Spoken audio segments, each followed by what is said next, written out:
Hi everyone, I hope your day has been gentle and kind. Tonight, in this quiet episode, something tender and quietly monumental is about to unfold in the old wooden house on the hill.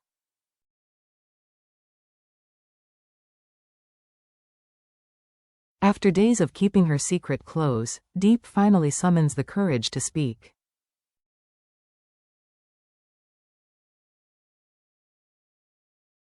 She's about to tell James a truth that could change both their lives forever, and though happiness swells in her chest, it feels fragile, like a glass orb she might shatter with a single breath.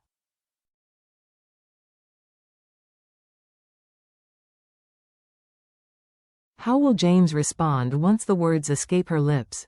Sunlight lingered lazily over the wooden house as the late afternoon painted everything, walls, beams, windowsills, in warm, honeyed hues.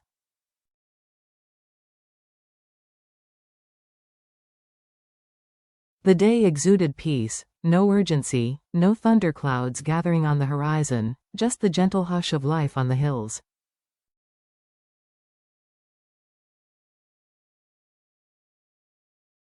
Diep moved slowly in the kitchen, methodically rinsing the vegetables James had fetched from their garden.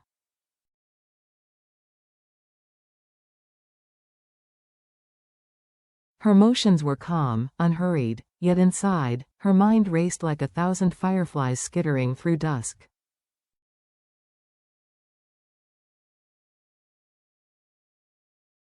She had promised herself all morning, today was the day. She would speak up, not tomorrow, not someday, today.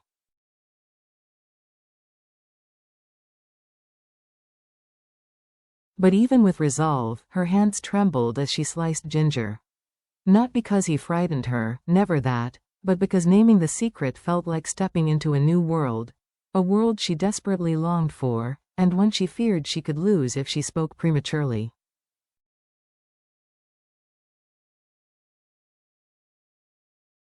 At the creak of the back door, James entered. Dust clung to his sleeves, traces of the orchard still on him.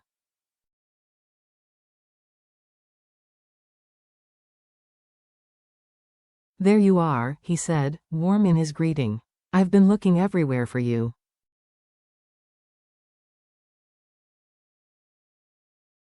He paused, taking in the soft lamplight, the way she stood by the cutting board.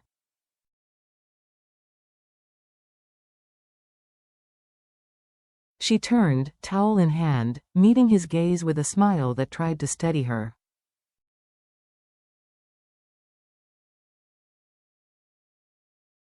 He leaned forward, kissed her forehead. She closed her eyes, breathing in his scent, sunlight, leaves, the orchard itself.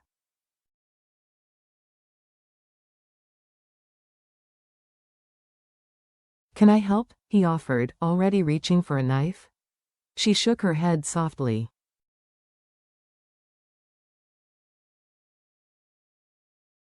"You don't have to. I want to." That crooked grin of his softened her heart. Just like that, she felt a fraction more at ease, as though perhaps tonight, finally, she could loosen the grip of fear.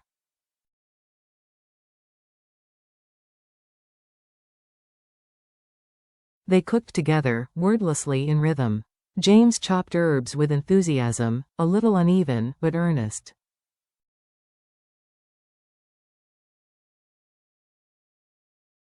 Diep watched his hands, remembering how he had fumbled when they first met. But now, in his own imperfect way, he had grown.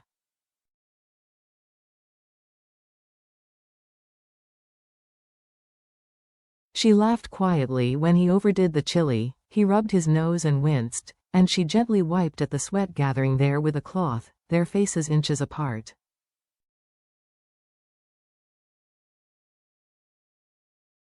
She caught sight of the faint redness in the corners of his eyes, tiredness, or concern, or maybe something deeper he didn't yet know.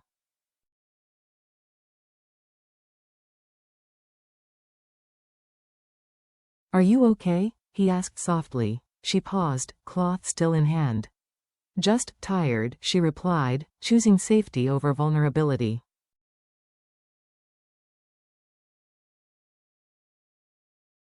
"That's all." James nodded, brushing a stray strand of her hair behind her ear. He didn't push.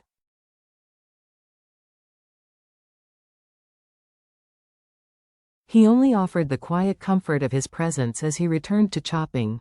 By the time dinner was ready, the sky beyond the kitchen windows had shifted from warm peach to lavender twilight.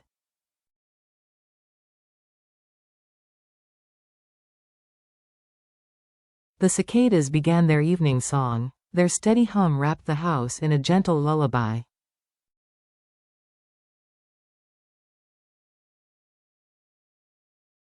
James placed the dishes between them at the table, and Diep, lighting a small lamp, watched the golden glow bloom in their little dining corner.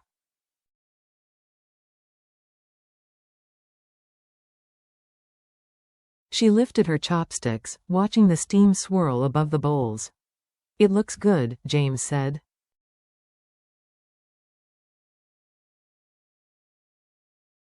"I hope so," she answered, her voice soft, a little uncertain. Her appetite had been unpredictable of late.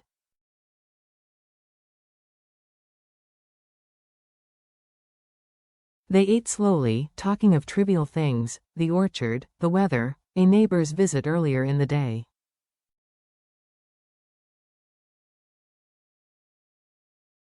But while he spoke lightly, she studied him with a quiet intensity. The way his fingers curled around his bowl, the crease at the corners of his eyes when he laughed, the calm strength in his listening.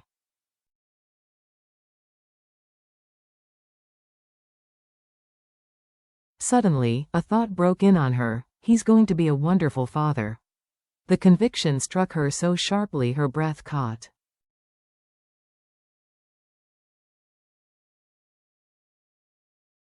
She swallowed, surprised by both the fear and the longing in that vision. He noticed her silence and set his bowl aside.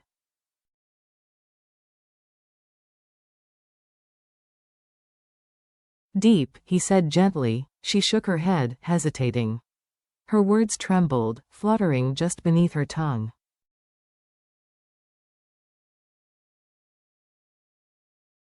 But instead of speaking, she closed her mouth. The moment passed, but the weight of what she was holding back hung heavily between them.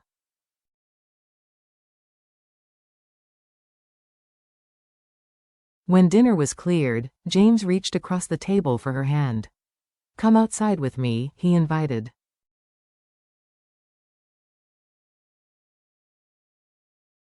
Together, they walked to the porch, where the evening air whispered of grapefruit leaves, damp earth, and growing things.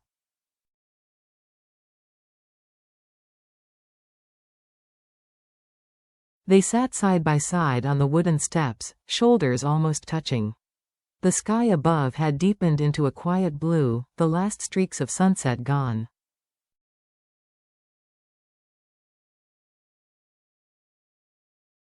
James leaned back on his hands, letting out a soft sigh. "I love this time of day," he said.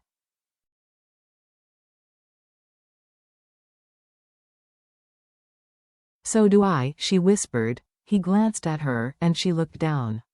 Then, in the gentlest way possible, he nudged her shoulder.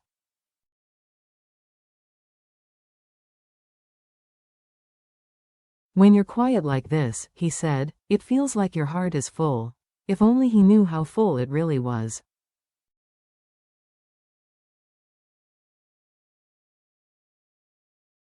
Diep closed her eyes, tilting her face to catch a breeze that lifted loose strands of her hair.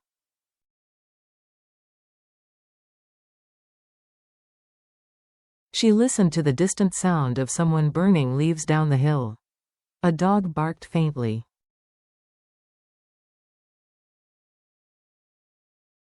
Life seemed to breathe quietly all around them. "You know you can tell me anything, right?" he pressed, his voice soft and steady.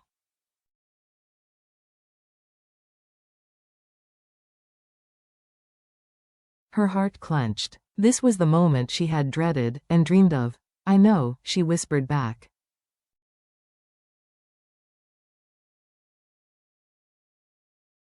His eyes didn't judge. They were open, warm, patient, the kind of eyes you believe could hold anything.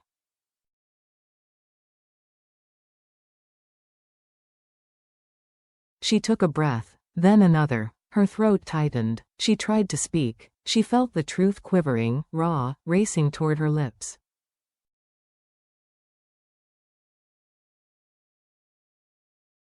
She began, voice cracking. His face shifted. He grabbed her hands gently but firmly in his own.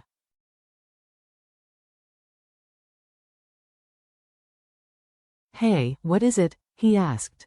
A single tear escaped before she could stop it. She blinked fast, ashamed.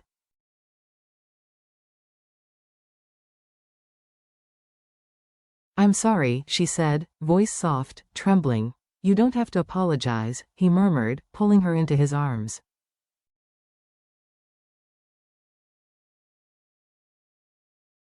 She let herself lean into him, letting his steady heartbeat press against her cheek.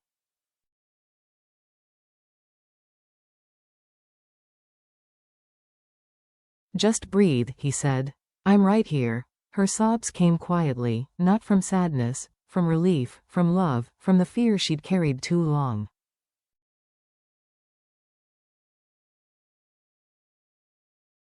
She clung to him, and he cradled her as though she were the most precious thing in the world.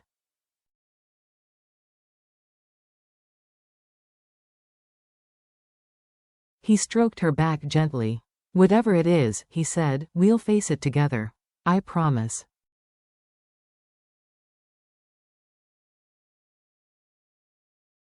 When she nodded, he held her tighter, and in that golden blue evening, wrapped in his arms, she felt something soften inside her.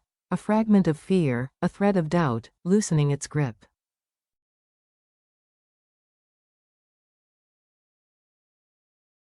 They held each other in silence for a long moment, her breath unsteady but calming.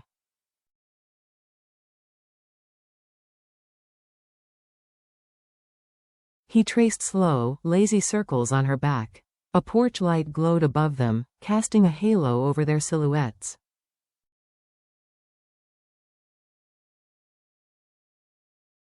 Night had fully descended, and the wooden house felt enclosed in stillness. Then James shifted, leaning back so he could look at her face.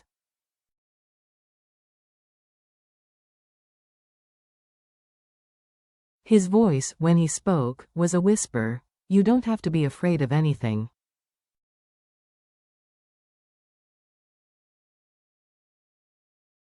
Not with you? She asked, her lashes still glistening. He shook his head gently.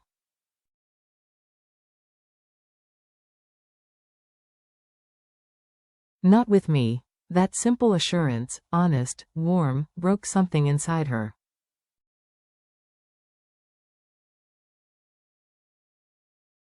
Her grip on his shirt loosened just a little, and she let out a soft, trembling breath.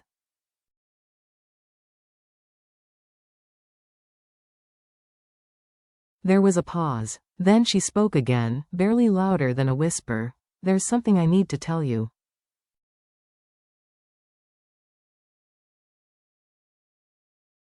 He nodded. I'm listening. She lifted her chin, swallowed.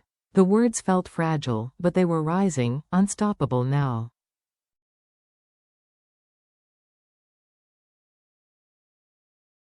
I've been feeling different these past few days, she said. Tired, dizzy, like my body is changing.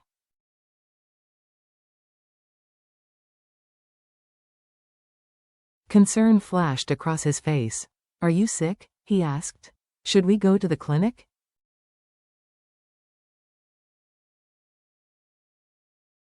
She wiped a tear from her cheek with the back of her hand. No, she said, voice brittle but steady.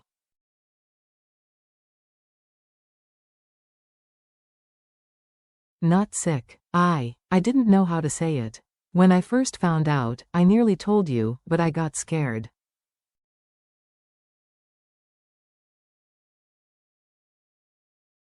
Scared it wouldn't stay. Scared I was hoping too much. He stayed silent, absorbing her words.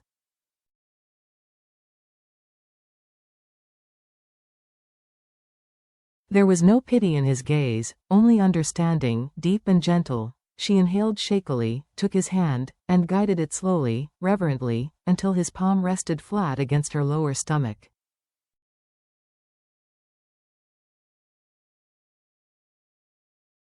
She held her breath, he froze.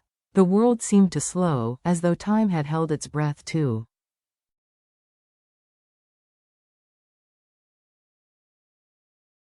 James, she whispered, voice trembling. I'm expecting. He stared at her, eyes wide, as though he was seeing her for the first time.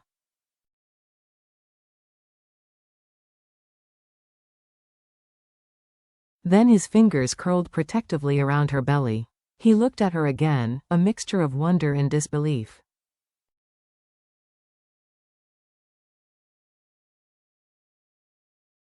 Are you? Really? Tears welled up in her eyes. She nodded. Yes. He exhaled, a sound somewhere between a laugh and a gasp.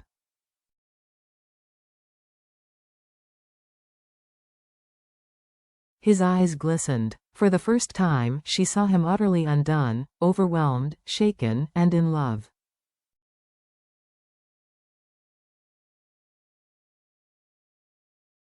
He cupped her face with both hands, his fingers trembling. You're carrying our baby, he whispered.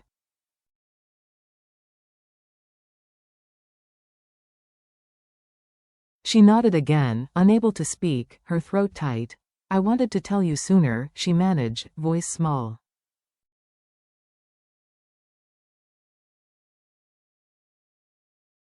I didn't know how. He drew her into him with fierce tenderness. This time, his embrace was protective and urgent, as though he feared she might disappear if he let go.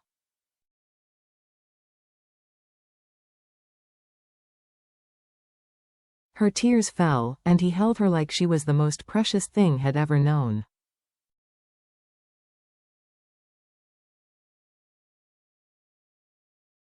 Thank you, she whispered into his hair. For being brave, he replied. For trusting me.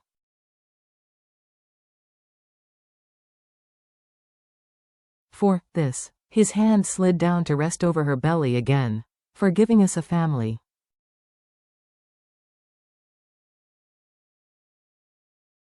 She closed her eyes, letting the warmth of his voice press into her bones.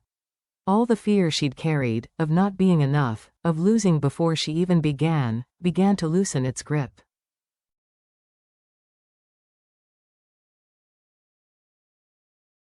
It felt as though she could finally breathe. He pulled back just enough to look at her, brushing her tears away with his thumbs.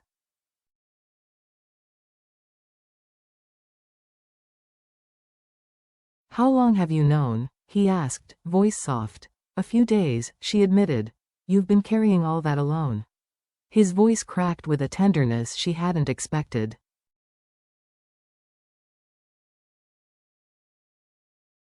I needed a little time, she said quietly. To believe it myself. He nodded slowly, as if every word resonated deeply within him.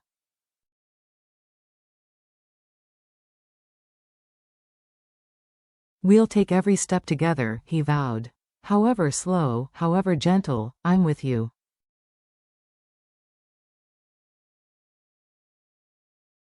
A breeze drifted across the porch, lifting stray strands of her hair. The night was calm, sweet with the scent of the orchard beyond.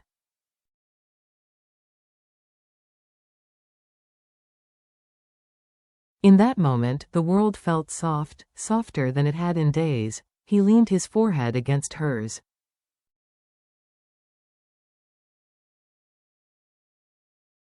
Diep, can I be happy now? He sounded almost like a child asking permission.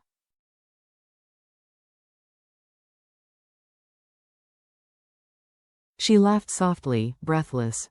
Yes, she said. His eyes shone, and he pulled her close again.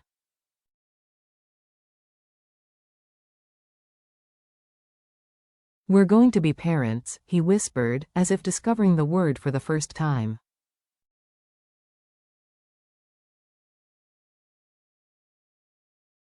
Parents, she echoed, letting the word settle between them. She rested her head on his shoulder.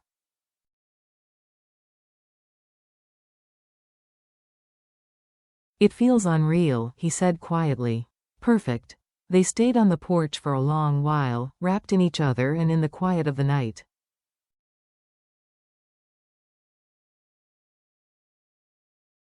His hand never left her belly, a silent promise, a vow without words.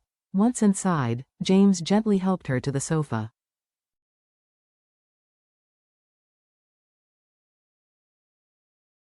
He poured warm water, tucked a blanket over her legs, and sat beside her. He looked at her with concern and something like wonder.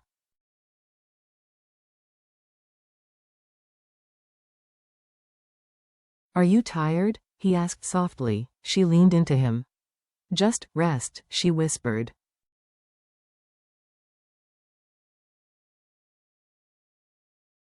He nodded. "I'll stay right here." She nestled her head on his shoulder, feeling the rise and fall of his breathing like a gentle anchor.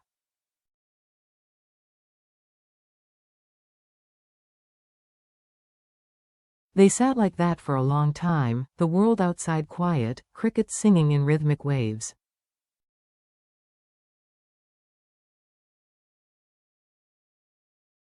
Inside the wooden house, the hush felt sacred, as though no word they spoke would ever come close to matching what they'd just shared.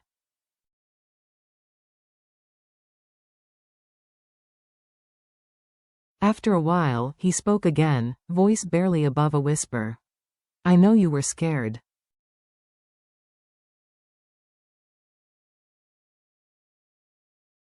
She nodded against his chest. "But I want you to know something." His tone grew firm, tender.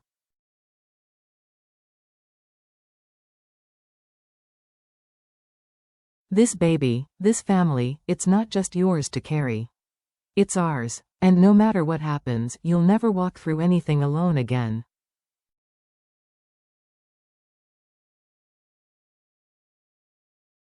Her throat tightened at his words, but this time, it was not fear. It was deeper, steadier, love.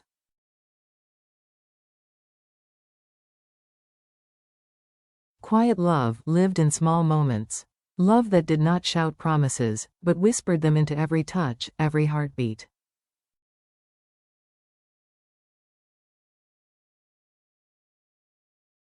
She turned slightly, pressing a soft kiss to his shoulder. "Thank you, James," she murmured.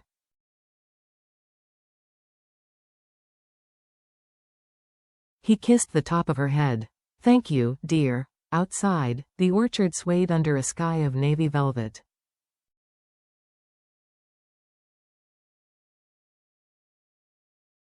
In the wooden house, they sat close, wrapped in stillness and in each other. All uncertainty, all thin threads of fear, felt softened now.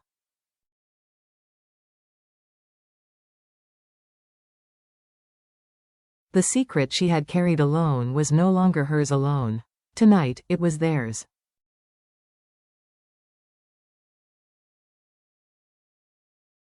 Sometimes the hardest truths to speak are also the most beautiful. When love whispers them at last, under a sky of promise, they remind us that the strongest bonds grow not in grand declarations, but in quiet moments of choosing hope together.